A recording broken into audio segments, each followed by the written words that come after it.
अस्सलाम वालेकुम दोस्तों, उम्मीद करता हूँ आप सब खैरियत से होंगे। मैं हूँ सैयद शहबाज बुखारी और आप देख रहे हैं मेरा YouTube channel Zaministan powered by friends property network.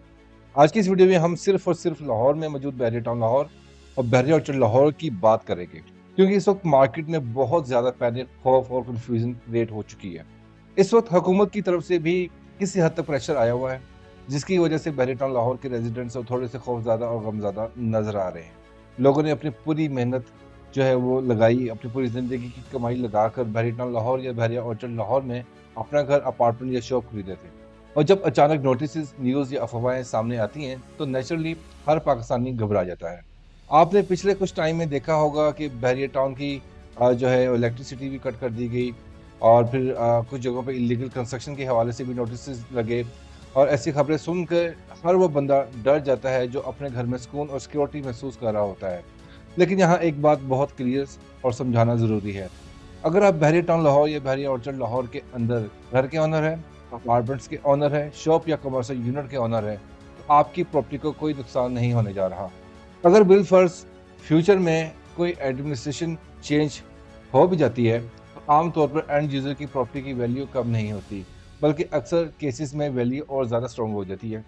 अब बात कर लेते हैं, डीएचए टेक ओवर कर लेगा। ये वाली अफ़वाह आपने कुछ वीडियोज़ के अंदर भी सुनी होगी। बहुत सारे लोग ऐसे कह भी रहे हैं, बहुत सारी डीलर कम्युनिटी के अंदर ये बात हो भी रही है कि बहरिया टाउन को डीएचए टेक ओवर कर लेगा। मैं बिल्कुल न्यूट्रल रहकर एज़ ए रजिस्टर्ड कंसल्टेंट अपने एक्सपीरियंस की बुनियाद पर कह रहा हूँ कि डीएचए या कोई भी इदारा बहरिया टाउन लाहौर या बहरिया ऑर्चर्ड लाहौर की एंड यूज़र प्रॉपर्टीज़ को टेक ओवर कर लेगा। ये बातें ज़्यादातर मार्केट के शोर, यूट्यूब हेडलाइंस और डीलर्स की बातों की वजह से ही फैलती हैं। मलिक रियाज एक इंडिविजुअल पर्सनैलिटी है, वो कोई स्टेट या इदारा नहीं है।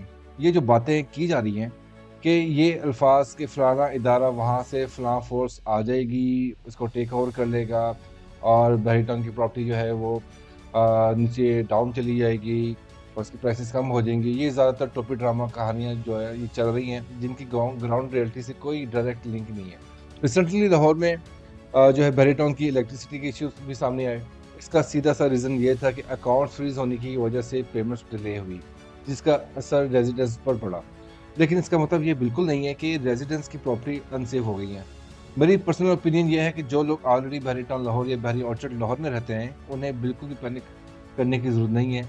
जो नया बायर या नया इन्वेस्टर है, उसके लिए बेहतर है कि थोड़ा वेट करे, मार्केट को सेटल होने दे और फिर अपना डिसीजन ले। जो प्रॉपर्टी रिसेंटली ऑक्शन हुई है, वो ज़्यादातर बहरिया टाउन की अपनी ओन प्रॉपर्टीज थी। आम इंडिविजुअल की रेजिडेंशियल या कमर्शियल प्रॉपर्टी अभी तक ऑक्शन नहीं हुई और मेरी नज़र में आने वाले वक्त में भी नहीं होगी। मेरी फाइनल एडवाइस जो है वो आप लोगों के लिए ये है कि बहरिया टाउन लाहौर और बहरिया ऑर्चर्ड लाहौर के रेजिडेंट्स के लिए, जो कि बिल्कुल क्लियर है, अपने घर में आप लोग सुकून से रहें, अफवाहों पर यकीन ना करें, किसी भी डिसीजन से पहले वेरीफाइड इन्फॉर्मेशन लें, और अगर आप इन्वेस्टमेंट प्लान कर रहे हैं तो ब्लाइंड डिसीजन ना लें। प्रॉपर कंसल्टेशन के बाद ही आप स्टेप उठाएं। आपकी इस बारे में क्या राय है? कमेंट सेक्शन बिल्कुल ओपन है, अपनी कीमती राय ज़रूर शेयर करें। अगर वीडियो पसंद आए तो लाइक, शेयर और सब्सक्राइब ज़रूर करें। मैं आप सबको अपनी दुआओं में याद रखने की गुजारिश करता हूँ और स्पेशली बहरिया टाउन लाहौर, बहरिया ऑर्चर्ड लाहौर के रेजिडेंट्स से कहना चाहता हूँ, किसी किस्म की घबराहट की ज़रूरत नहीं है। अल्लाह ताला आपका और मेरा हामी और नासिर। अल्लाह हाफिज़।